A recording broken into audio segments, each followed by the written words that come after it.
As-tu déjà ressenti une émotion si forte dans une relation que tu ne savais plus si c'était la réalité ou si c'était ton émotion qui parlait?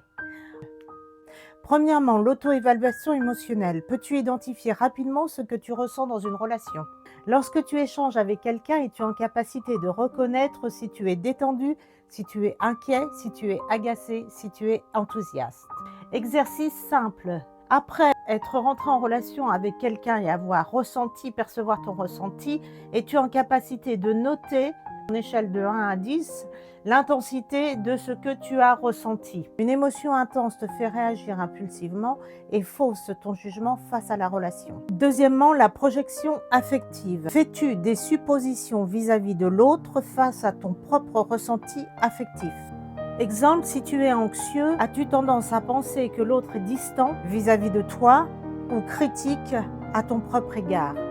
Comme je le dis assez souvent, l'affect a plutôt tendance à nous emmener dans une interprétation négative vis-à-vis du comportement de l'autre, plutôt que de le voir objectivement. Avant de tirer parti d'une conclusion, pose-toi la question si ton affect influence ton interprétation.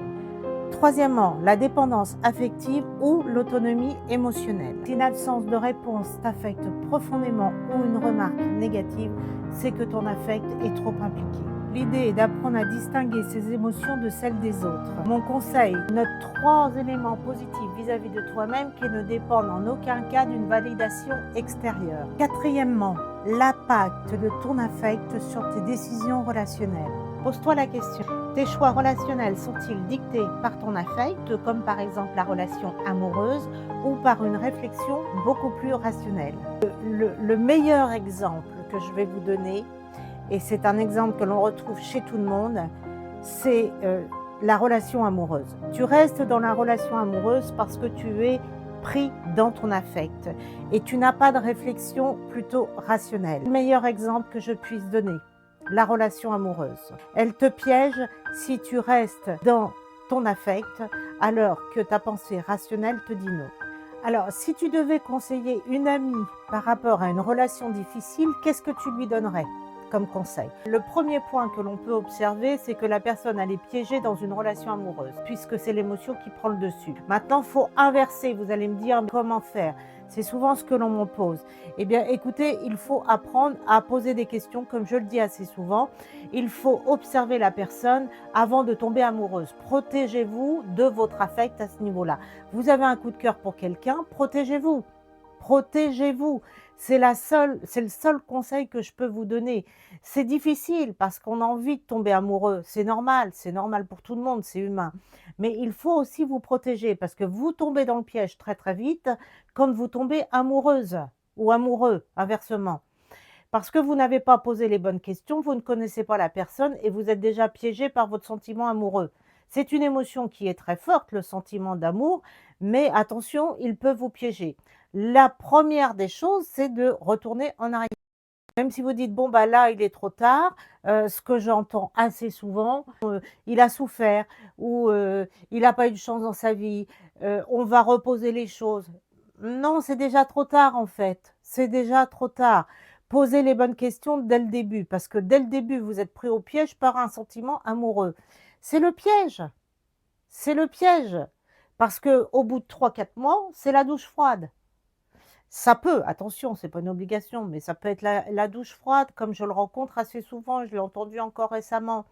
3 mois de lune de miel et juste pile poil, hein, 3 mois de lune de miel, d'amour, et cetera. Et puis, d'un seul coup, il y a quelque chose que l'on n'avait pas vu venir, qui nous tombe dessus et là, souffrance émotionnelle. Souffrance émotionnelle, je n'avais pas vu ça venir. Posez les bonnes questions. Apprenez à connaître la personne d'abord, pendant 3 mois. Ne faites inverser, hein. Il faut toujours inverser, inverser, inverser, inverser.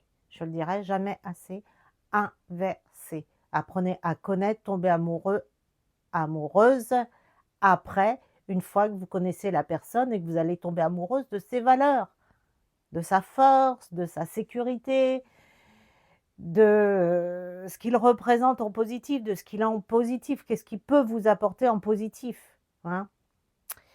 Et arrêtez de materner les hommes. Pour les femmes, je parle. Arrêtez de les materner. Ils sont grands. Ce ne sont pas des enfants.